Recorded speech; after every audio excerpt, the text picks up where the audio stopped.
The information provided in this program is of a general nature and is not intended to be personalised financial advice. We encourage you to seek appropriate advice from a qualified professional to suit your individual circumstances. My food bag's finances are flailing, but its boss is hell-bent on turning things around. So focusing on that with an underlying emphasis around productivity is going to help transform this business and get it back into that growth phase. And this one's for the Bulls. The NASDAQ comp has made a comeback. It's Monday the 22nd of May and you're watching Markets with Madison.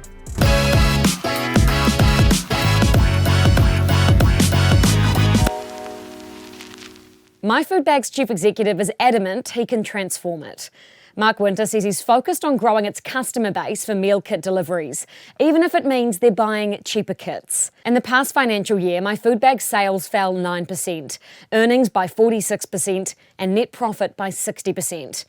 Its shares are now worth 21 cents, down 88% since listing, something Mark says he's very mindful of. Mark, thank you so much for joining us. Appreciate Pleasure. Your time. Good to be here, thank you. What are you doing to not just turn this company around, but to also turn around shareholders' holdings in your company? I'm very mindful of where this share price performance is at, and for me as the CEO, my focus is very much around growing active customers.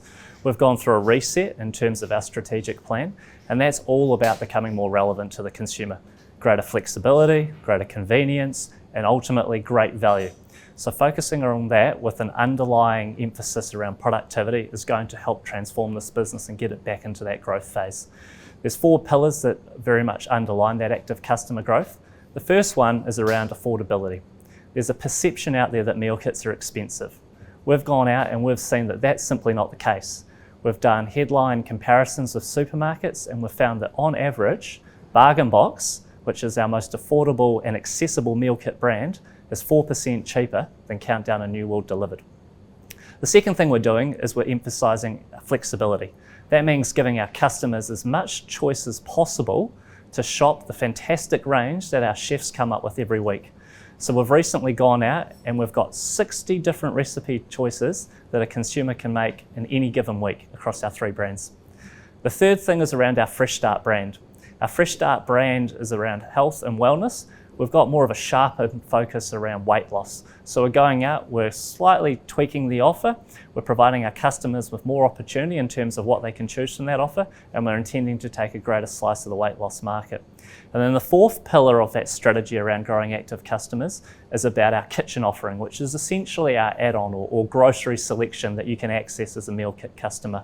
We're looking to extend the range and go into more categories there, and that'll drive a higher average order value and become more relevant to the customer base. What do you think the total size of the meal kit market in New Zealand is, and how much of it have you captured? Well, the way I think about this is I think about us playing in the online food space, which I would perceive as a much bigger share of wallet than the meal kit segment itself. And what we've seen play out over the last 3 or 4 years is much more of a blurring, between where consumers go and get their food. So traditionally there was a meal kit segment, and that was dominated, by My Food Bag and some of the other competitors.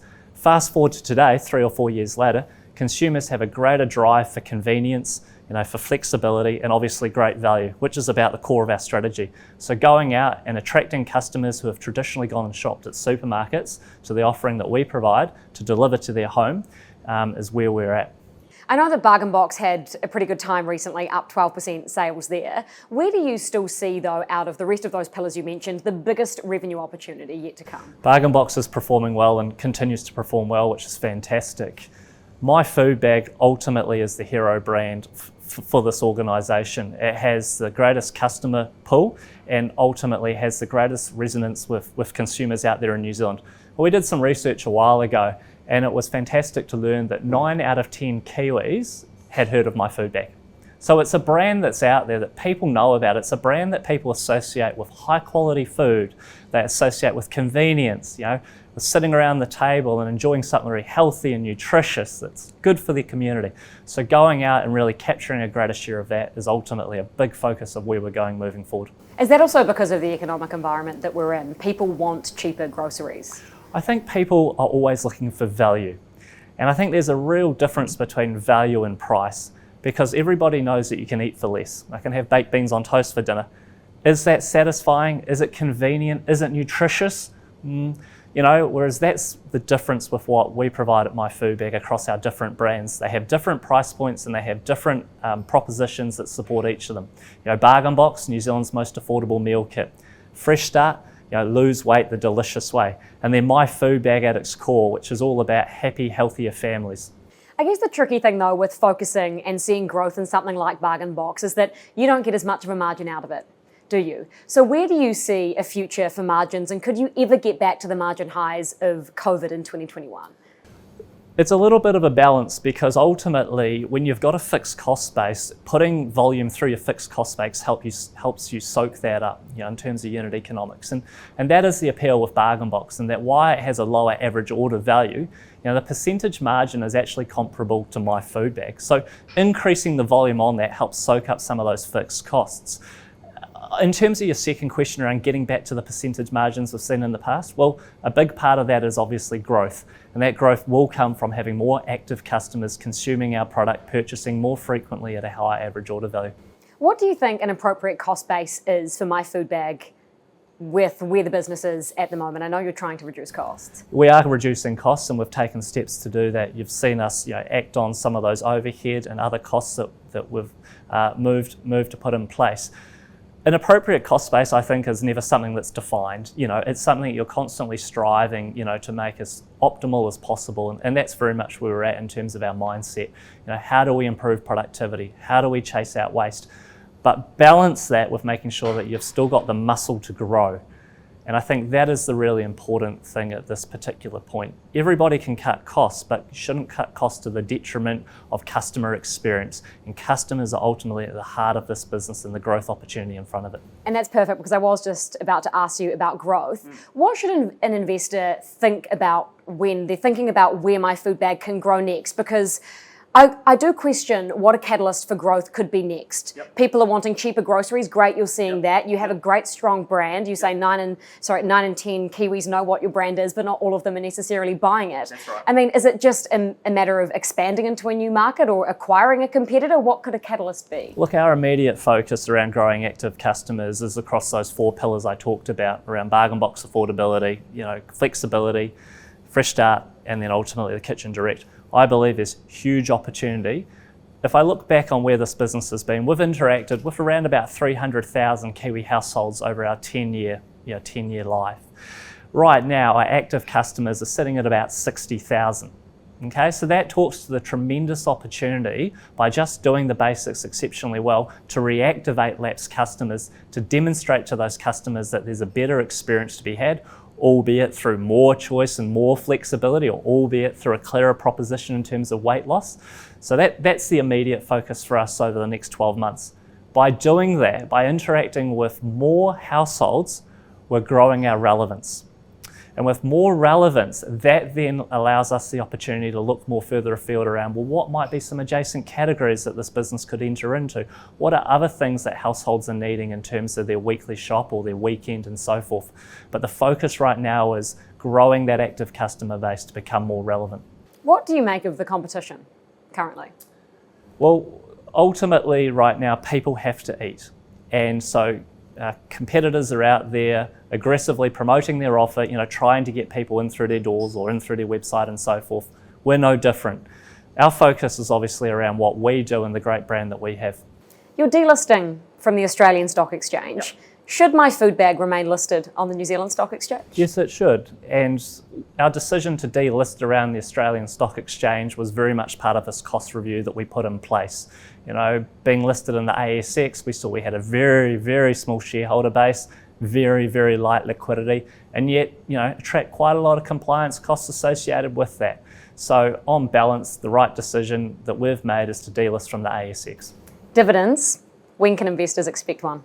So we paid 3 cents, or around about just over $7 million out to our investors in FY23. The board ultimately set the dividend policy and make decisions around dividends, but I do note that they've signalled a resumption of dividends is likely in FY24.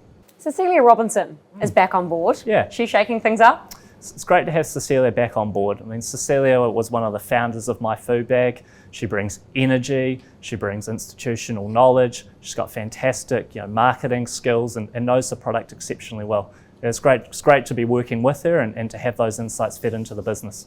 We're in your test kitchen right now. Yep. What should My Food Bag customers expect from you next? Like I've talked about, a continuation of more recipe choice.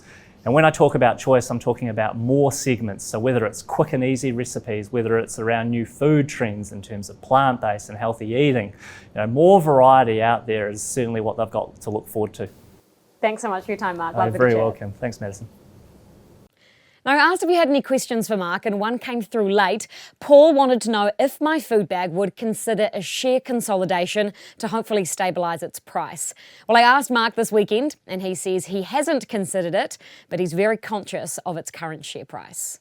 Here's what you need to know for the trading week ahead. The NASDAQ is in bull market territory, up 21% year to date. I'm going to guess it's because of tech company execs saying stuff like this.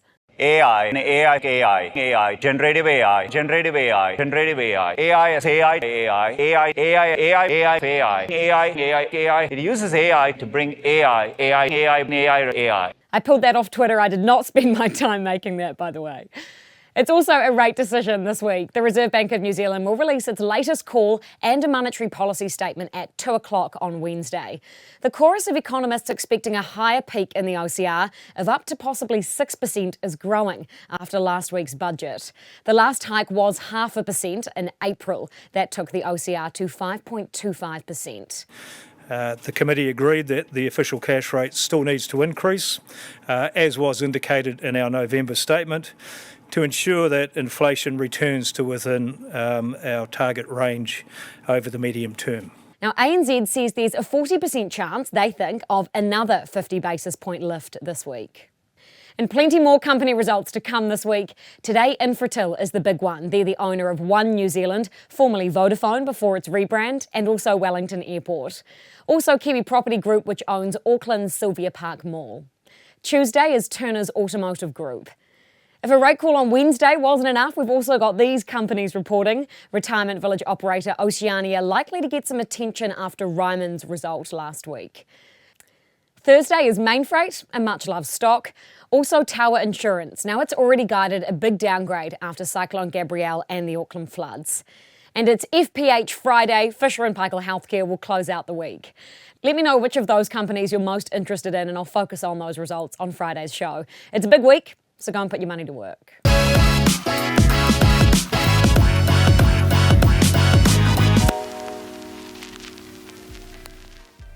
Thanks for watching Markets with Madison, the New Zealand Herald show for interested investors.